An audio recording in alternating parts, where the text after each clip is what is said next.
नमस्कार, कालूबा स्पीकिंग। हर हर महादेव। तो स्वागत है आपका हमारे इस नए व्लॉग में।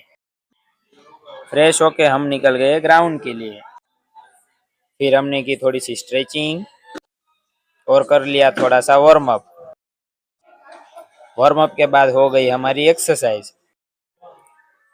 वर्कआउट में आज हमने किए नॉर्मल पुशअप, फिर किए हमने डायमंड पुशअप